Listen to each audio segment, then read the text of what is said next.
December 23rd. The office hums with departure flights printed, gifts taped shut, voices bright with countdown arithmetic. Someone leaned over my desk, coffee in hand, asking where I'm headed this year. "Staying here," I said, "too busy." The lie arrived smooth as old habit, required no thought. I have the time stacked in unused vacation days. I have the money sitting patient in my account. What I don't have is the ability to cross my parents' threshold without feeling my ribs tighten like wet rope. 3 years now.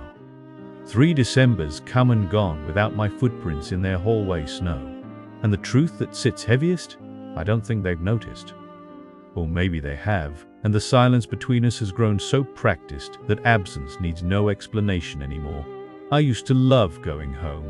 Not the idea of it, the actual returning.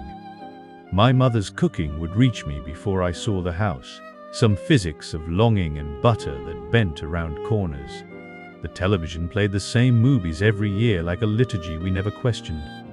My father pretended annoyance at the chaos, the relatives overstaying the noise, but his hands gave him away, always reaching to refill drinks, to stir the pot my mother abandoned, to keep the machinery of family running. The house was small, too small for all of us. Shoulders touched in hallways, conversations overlapped like shuffled cards. I complained every year. The 6-hour drive, the pull-out couch that folded my spine wrong, the aunts I barely knew asking questions I'd answered 100 times. I didn't know those were the good years. I didn't know I was standing in something I'd spend the rest of my life trying to find again. It started small. A comment from my mother about my career, delivered over potatoes. "When are you getting a real job?" I'd driven 300 kilometers for this work. Traded sleep for deadlines. Built something from nothing while the world said it was nothing. And to her seated in the kitchen where I'd done homework, where she taught me to crack eggs without shell. It was real. I swallowed it. Let it slide past my teeth and down. Told myself she didn't understand the new economy, the new rules, the new ways of making a living. But the comment stayed, lodged somewhere between my ribs and my pride. The next visit brought another, about my apartment, too small, too far, too expensive for what I got. About being single. Wasn't I lonely? Wasn't I worried? Wasn't I running out of time? About choices that didn't align with the blueprint they'd drawn before I knew I could hold a pencil. Each comment small, each one a paper cut you don't notice until you touch salt. Then the arguments came. Not the shouting kind. We weren't built for dramatics, just tension that moved through rooms like a draft under doors. Silences that stretched until someone's phone became an acceptable excuse to look away. My father and I stopped talking about anything with weight. Just weather fronts and sports scores, safe harbors where we could dock without collision.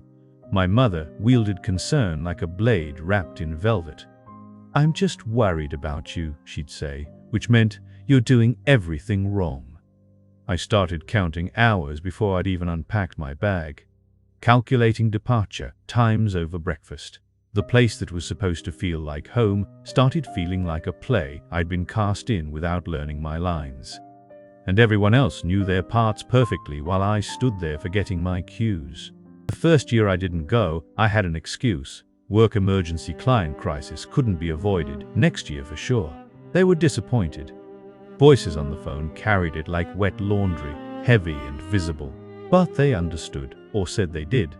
The second year, another excuse.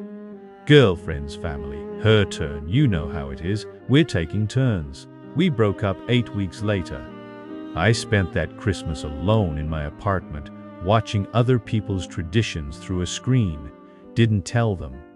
Let them think I was somewhere warm and welcomed, passing plates and laughing at inside jokes in someone else's kitchen. The third year, I didn't bother crafting a reason. Just said I was busy. They didn't push, no follow-up questions, no guilt-laden sighs. And that's when I knew they'd stopped expecting me. I'd become optional. A name mentioned in past tense. It's not hate. I need that understood. I love my parents in the way you love the first language you spoke. the one that shaped your mouth before you knew what shaping meant. I think about them constantly. My father's hands getting older, my mother's voice getting smaller on the phone. But being around them shrinks me back to 17. Makes me feel insufficient in ways I've spent a decade trying to outgrow.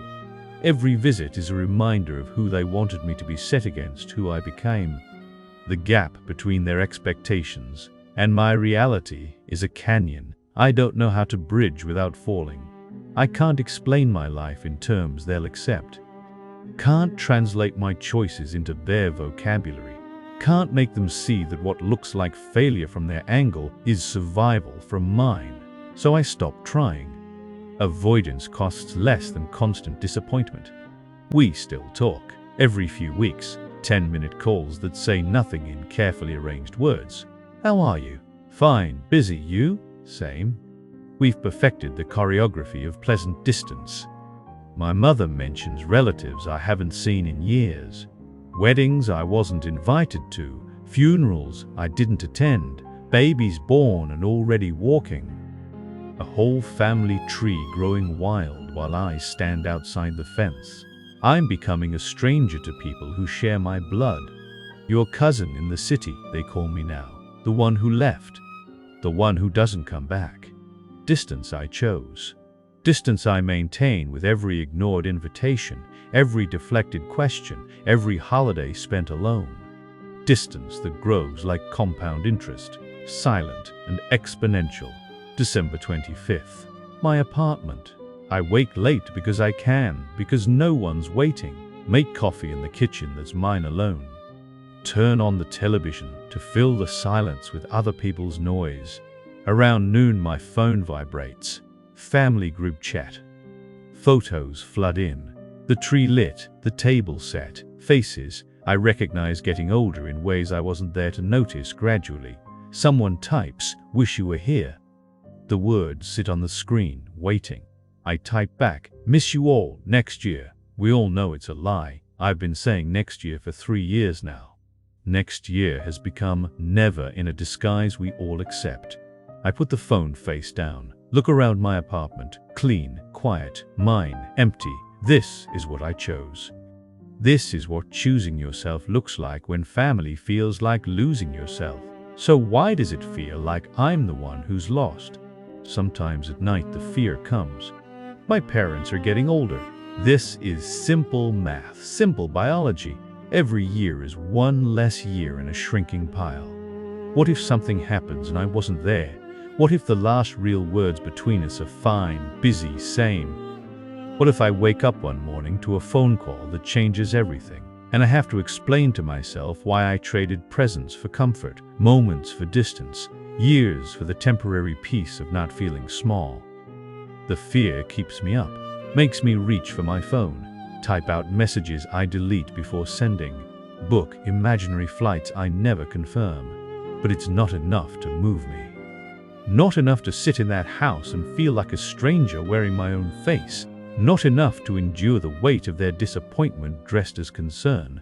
3 years since I went home. Maybe 4 next year. Maybe 5. Maybe the number stops mattering and becomes simply, I don't go home anymore. I tell myself it's their fault when the guilt gets loud. They didn't try hard enough. They pushed me away with their questions and expectations and inability to see me as anything other than the child who left. But I know the truth in the silent hours. I stopped fighting for it. Chose the easy path, absence over awkwardness, silence over the hard work of being seen and loved imperfectly. And now I'm 31 years old, spending Christmas alone, watching other people's families on a screen, wondering when I became this person who lets years pass like spare change drop between couch cushions. This isn't what I wanted, but I don't know how to go back. Don't know if the road even exists anymore, or if I've stood still so long that it's grown over, wild and impassable. Don't know if I can walk it, even if I found it. Don't know if they'd recognize me on the other side.